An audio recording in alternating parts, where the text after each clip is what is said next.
원장님 네 분을 다 한 자리에 뵐 수 있는 기회가 자주 있진 않잖아요. 그래서 제가 저를 포함해서 다이어트에 관심이 많은 분들의 궁금증들을 모으고 모아서 OX 퀴즈를 준비를 했어요. 너무 좋으시죠? 좋으시죠? 네. 그리고 제가 신박하게 이것도 네. 너무 네. 너무 재밌을 것 같네요. 하나만 주시면 될 것 같은데. 하나씩. 하나씩. 네, 이제 제가 질문을 드릴 건데요. 네. 정확하고 정말 객관적인 답변 부탁드릴게요. 양심적으로 하시는 거예요. 네. 이제 한약을 먹으면은 먹을 땐 빠지지만 약을 끊으면은 살이 찐다. 하나, 둘, 셋. 완전 궁금하고. 네. 제가 왜 오해했냐면 네네. 짧은 시간 내에 최대한 많이 빼려고 하다 보니까 맞아요. 빼고 나서 관리를 못하는 경우가 되게 많아요.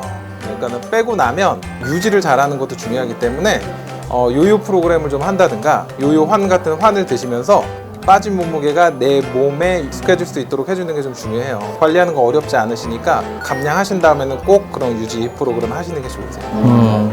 아니 저는 뭐 그런 것까지 이제 한약으로 잘 마무리했었을 때 안 그렇죠. 찐다. 그렇다고 하면 나도 이거. 다이어트를 예를 들어서 예전에 비해서 10kg가 쪘다가 뺐을 때 위장량도 되게 차이가 나거든요. 뭐 식습관이 충분히 같이 교정이 들어가면 다이어트 한약을 먹고 다음날 갑자기 살이 찌지는 않는다. 빠진 건 빠진 거예요. 네. 어. 어떻게 다시 돌아오냐는 진짜 그 관리나 이런 부분에 대해서 달려 있는 거지.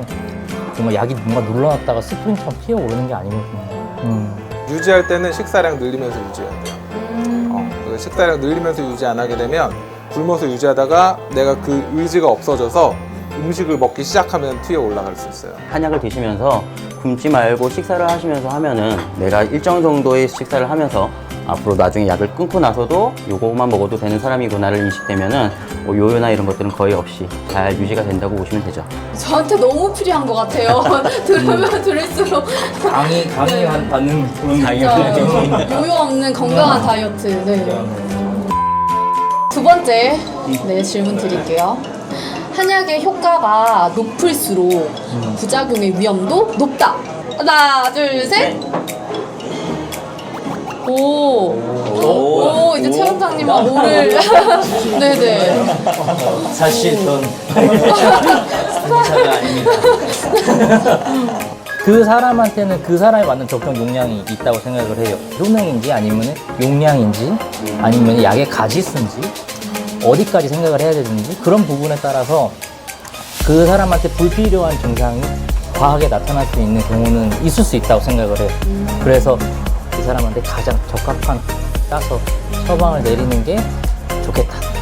저는 그러니까 이과라서 그런지 나도 다 같이 이과지만 그 부작용이라는 단어보다 작용이 더 셀 수 있다 이렇게 바꾸는 게 좀 좋을 것 같아요. 그러니까 부작용이라기보다는 어떻게 보면 단계를 조금 세게 드셨기 때문에 나타나는 작용이라고 생각할 수도 있거든요. 그래서 저는 X를 했습니다. 제가 봤을 때는 정확한 진단만 이루어진다면은 그 환자에게 몸에 맞춰서 약이 처방이 된다면은 뭐 이보다 더 좋은 효과 그리고 부작용 없는 약은 없다고 생각합니다. 그러니까 딱 그 개개인에 맞게 정확하게 체질을 판단하는 게 정말 중요한 거네요. 그죠? 이 질문은 되게 정답이 O였으면 좋겠는 질문인데요. 한약을 먹으면은 지방은 줄이고 근육량은 늘릴 수 있다. 하나, 어려운데? 둘, 셋.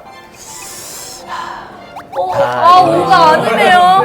다들 오라고 했으면 좋겠지만 네. 근육을 불린다 이거는 사실 환자분의 노력이 조금 필요한 부분이에요. 노력이라면 어떤? 영양가 있는 식사를 좀 잘 하셔야 되고 활동량, 근육량 증가할 수 있는 뭐 근육 운동이라든가 이런 것도 같이 해주시면 좋은데 단백질 종류나 영양가 있는 음식들의 특징은 뭐냐면 네. 한 번에 먹잖아요. 네. 조금만 흡수되고 다 대소변으로 나와요. 영양가 있는 음식을 자주 드시는 게 좋아요. 조금씩이라도. 그렇게 돼야 근육을 만들 수 있는 영양소들 흡수를 잘 할 수가 있어요. 저 이거 진짜 받아 쓸까 봐요. 말씀드려도 다 까먹으세요. 그러니까요. 운동을 못 하거나 영양을 그냥 뭐 균형을 내가 잡혀 식사를 못 하는 분들이 많잖아요. 뭐 근육을 늘린다기보다는 손실을 막는다는 것으로 쪽으로 생각을 하시는 게 훨씬 더 마음이 편하실 거예요. 결국에는 이거는 기초 대사량을 조금 올리고 그리고 뭐 그 사람에 맞게 호르몬 불균형이나 이런 것들을 밸런스를 맞추는 거지 시중에서 팔고 있는 단백질 파우더는 아니잖아요. 근육을 늘리는 약은 아니라고 생각하시면 될 것 같아요. 더 노력을 해야겠네요. 그렇죠. 근육을 늘리려고. 1년 이상의 한약 장기 복용. 괜찮다. 하나, 둘, 셋. 네. 네. 원장님아 오를 주셨네. 문제가 있다기보다는 다이어트라는 측면에서 봤었을 때 몸에 계속 변화를 주는 거가 되거든요. 일정 기간 복용한 다음에 그 감량된 몸무게를 내 걸로 만들고 그 다음에 다시 시작을 하면 더 효과를 좋게 볼 수 있지 않을까 라는 측면에서 X를 들었어요. 저희 한의원 같은 경우에는 디톡스하는 개념이 한 3일 정도 환자분들마다 좀 주는 경우도 있어서 뭐 그 기간까지 포함이 된다면은 1년이 조금 넘어도 전혀 문제는 없는데 만약 그냥 정확하게 판단 없이 그냥 계속 주기적으로 한약을 먹기만 한다면은 조금은 몸에 무리가 되지 않을까 이런 생각들은 조금 있습니다. 장기 복용이라는 개념이 만약에 1년 이상을 얘기를 하는 거라면 저희 한의원 환자분들은 1년 안에 다 살을 빼시기 때문에 1년 이상 드실 필요가 없다는 거를 말씀드리고 싶습니다. 좋네요. 사실 다이어트 할 때는 제일 좋은 건 그냥 질질질질 끌면서 다이어트 하는 거 좋은 습관은 아니에요. 뺄 땐 좀 집중해서 빼고 체중을 유지를 해서 내 몸무게를 만들고 거기서 또 한 단계 또 빼고 또 유지해서 내 몸무게를 만들고 이런 과정이 있는 것이 더 좋으니까 뭐 사실 그런 과정까지 포함한다고 하면 1년 이상 먹어도 되는 거고 그런 과정을 따로 분리해서 생략하고 본다고 하면 만드는 좀 쉬는 과정, 만들고 쉬는 과정 있는 게 좋다는 거죠. 쏙쏙 들어오시게 너무 설명을 잘 해주셔가지고 한약 다이어트를 하고 나면은 체력이 갑자기 떨어진다 이런 또 말이 있더라고요. 이거에 대해서 네 어떻게 생각하시는지 하나 둘 셋. 세모는 없나요? 저도 세모. 세모입니다. 뭘 세모야. 보통 체력이 떨어지는 부분은 약보다는 영양적인 측면에서 좀 많이 미치는 것 같아요.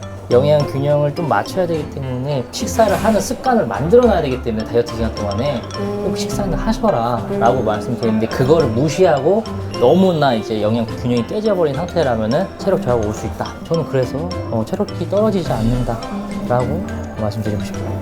다이어트 환자분들을 보다 보면은 약을 드시고 나서 오히려 이제 기운이 많이 난다고 하시는 분들도 있고 운동을 안 하던 사람들이 다이어트 약 같은 걸 복용하셨을 때 실질적으로 체력적으로도 그렇고 약간 피곤함을 초반에는 느끼시는데 추후에는 오히려 몸무게 감량이 되시면서 기력이 조금 더 붙고 생활하는데 조금 더 힘이 난다고 하시긴 해요. 근데 초기에 다이어트를 시작하실 때는 약간의 체력 저하가 있을 수 있어서 그 정도만 알고 하시면 더 좋지 않을까. 그럼 이제 순환이 잘 돼서 어떻게 보면은 그게 살짝 떨어지는 것처럼 느껴지는 거네요. 다이어트 약을 먹고 조금 지치는 느낌이 난다고 하면 오히려 그 평상시 몸 상태가 별로 안 좋은 상태일 가능성이 좀 많아요.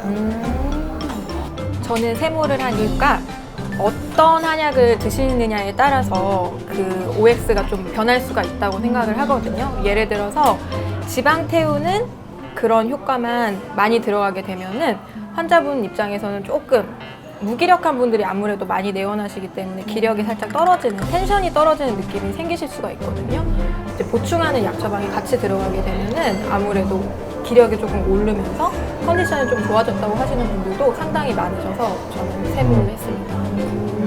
이것도 그냥 그 환자의 상태에 따라서 어떻게 보면 다른 거라고 볼수 있어요. 그렇죠. 상태도 그렇고 또 처방하는 약 처방에 따라서도 좀 달라질 수가 있어요. 제가 아까 오 들은 이유는 뭐냐면 굶어서 다이어트 하지 마시라고 들은 거거든요. 굶으시면 무조건 컨디션은 떨어질 수밖에 없어요. 그러니까 항상 영양가 드시면서 하시고 감량하고 나시면 대부분은 컨디션이 훨씬 더 좋아지세요. 그게 일반적인 하시는 점이 있으니까 왜 그러냐면 몸에서 순환계, 콩팥, 신장, 뭐 심장, 뭐 폐 이런 것들도 다 부담이 좀 덜어지니까 훨씬 낫죠. 저도 좀 건강하게 다이어트 하면은 이렇게 지친 거를 좀 이렇게 활력을 업시킬 수 있겠네요, 그러면. 그쵸. 그죠? 그리고 보통 젊고 영양 상태 괜찮으신 분들은 되게 즐겁게 다이어트 하실 수 있어요. 이 질문은 개인적으로 정말 궁금한 질문인데요. 돈이 좋잖아요, 사실. 돈이 중요하기도 하고요. 네. 비쌀수록 효과가 좋다. 하나, 둘, 셋.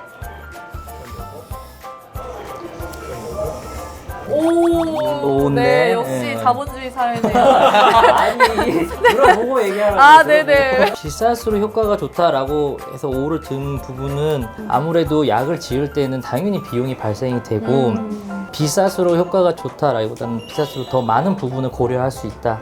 약에 대한 기능을 더 많이 끌어올릴 수 있다.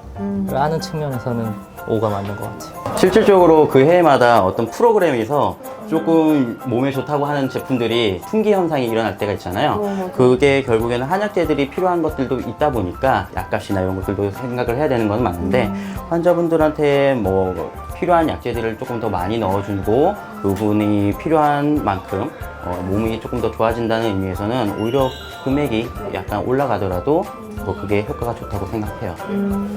소비자들이 생각하실 때는 한약재 그냥 풀 넣고 끓여주는 거 아니야 이렇게 생각하겠지만 풀떼기. 풀떼기 넣고 끓여주는 거라고 생각을 하겠지만 근데 실제로 거기에 아까 말씀드린 것처럼 컨디션이 좀 안 좋거나 그런 분들에게 처방을 좀 하려면 수가가 조금 더 있으면 더 좋겠다라고 생각을 좀 하는 거고 비싸고 안 좋은 건 있는데 싸고 좋은 건 없다고. 맞아요. 비싸고 안 좋은 저희는 근데 비싸고 안 좋은 걸 추구하는 건 아니고 비싸게 되면 그만큼 환자들에게 좋은 효과를 가질 수 있는 처방을 그걸 추구하고 있습니다. 저는 오늘부터 열심히 일을 해야겠네요. 열심히 투자를. 아, 네.